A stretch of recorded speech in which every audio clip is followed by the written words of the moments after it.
अस्सलाम वालेकुम जी व्यूअर्स, कैसे हैं आप। उम्मीद है कि आप बिल्कुल ठीक ठाक होंगे। मैं भी अल्लाह का शुक्र है बिल्कुल ठीक ठाक हूँ।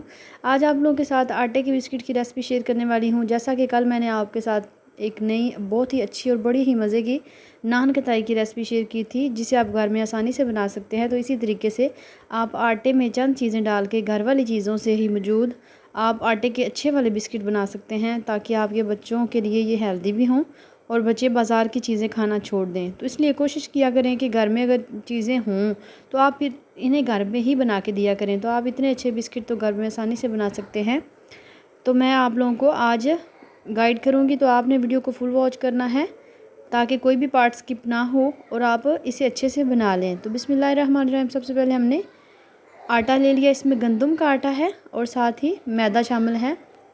गंदम का आटा और मैदा जो है दोनों मिक्स है। हाफ़ कप गंदम का आटा और हाफ़ कप मैदा है। दोनों को मिक्स करके मैंने छान लिया है।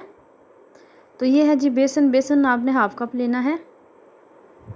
ये तीनों चीज़ें इसमें जाएंगी, आटा भी जाएगा, मैदा भी जाएगा और बेसन भी। तीनों चीज़ें सेम क्वांटिटी में जाएंगी, यानी कि हाफ़ कप। तो इसमें हम हाफ़ कप जो है वो शुगर पाउडर इस्तेमाल करेंगे।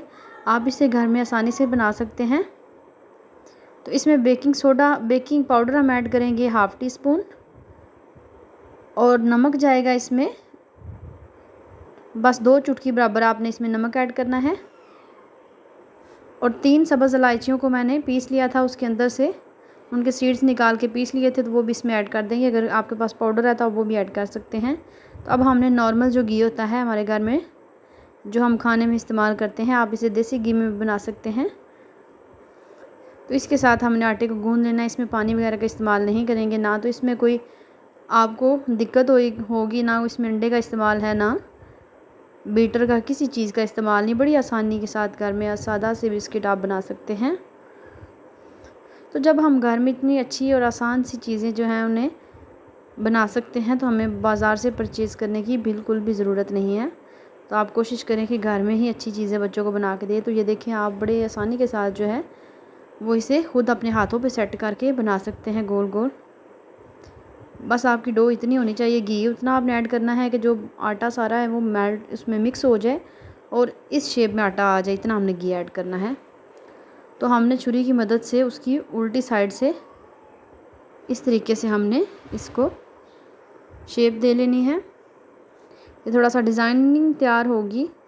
और एक अदद प्लेट हमने ली, उसके ऊपर हमने बटर पेपर रख लिया है। आपने बटर पेपर लाजमी रखना है। अगर आपके पास बटर पेपर नहीं है तो आप कोई भी सादा कापी का कागज़ लेके उसके ऊपर ग्रीस कर लें तेल के साथ, तो वो आपका बटर पेपर ही होगा। तो इस तरीके से हमने रखने के बाद भी इसकी शेप को बिल्कुल सेट कर सकते हैं। तो ये देखिए, बड़ी आसानी के साथ ये अच्छे वाली शेप में आ जाते हैं। तो ये 2 से 3 अदद बिस्किट्स को मैं आपको इसी तरीके से सिखा दूंगी। तो ये देखें, अब हमने ज़्यादा दबाना नहीं है कि सेंटर से टूटे ना, बस हमने थोड़ा सा प्रेस करना है और इन्हें डिज़ाइनिंग दे लेनी है। इस तरीके से जी हमने सारे बिस्किट्स जो हैं वो तैयार कर लेने हैं। तो मैंने हाफ़ अभी बनाया है, आप मैं बाद में बना लूँगी। तो ये मैं आपको बना के दिखाती हूँ। आपने इसमें कोई बेकिंग ओवन इस्तेमाल नहीं करना, आपने इन्हें सिर्फ चूल्हे पे बेक करना है, पतीले के अंदर। तो जो कल वाली रेसिपी थी वो भी मैंने आपको पतीले के अंदर बेक करना सिखाई थी, नान खताई की रेसिपी। आप वो भी रेसिपी लाजमी देखिएगा। यकीन करें, आप तो घर में इतनी अच्छी अच्छी चीज़ें खुद बना सकते हैं। अगर आप में टैलेंट है, आप कुकिंग करना चाहते हैं और आपको कुकिंग करना पसंद है, तो आप अपने बच्चों को घर की बनी हुई चीज़ें इस्तेमाल करवाएं, उन्हें ज़्यादा पसंद आएंगी। वैसे भी उनकी सेहत के लिए ये बेस्ट हैं। तो पतीले को हमने पहले से ही गर्म कर लिया था फुल आंच पे, तकरीबन 3 से 4 मिनट। उसके बाद फिर हमने इसके नीचे स्टैंड रखा, उसके ऊपर प्लेट रख दी और मीडियम हमने अब फ्लेम कर दी है। अब हमने इसे 40 मिनट तक बेक किया है। 40 मिनट के बाद इनका कलर भी चेंज हो गया था और ये बड़े ही अच्छे बेक हो चुके थे। जिस तरह से आप बाज़ार से लेते हैं ये सेम उसी तरह से थे। टेस्ट भी वही था और यकीन करें खाने में भी बड़े ही क्रंची और लाजवाब थे। तो अभी इन्हें मैं ठंडा होने दूँगी। ठंडा होने के बाद ही जैसे ही नॉर्मल होंगे तो हम इन्हें आराम से पकड़ सकते हैं, क्योंकि इसके नीचे बटर पेपर है, बिल्कुल भी चिपकेंगे नहीं साथ। आपने बिल्कुल भी परेशान नहीं होना, आसानी के साथ आप इन्हें उठा सकते हैं। अगर आपको ये वाली मेरी रेसिपी पसंद आई हो तो अगर आपका दिल करे तो प्लीज़ चैनल को सब्सक्राइब कर दीजिएगा, लाइक कर दें और साथ ही लगे बेल के आइकन को दबा दें ताकि मेरी आने वाली हर नई वीडियो सबसे पहले आप तक पहुँचे।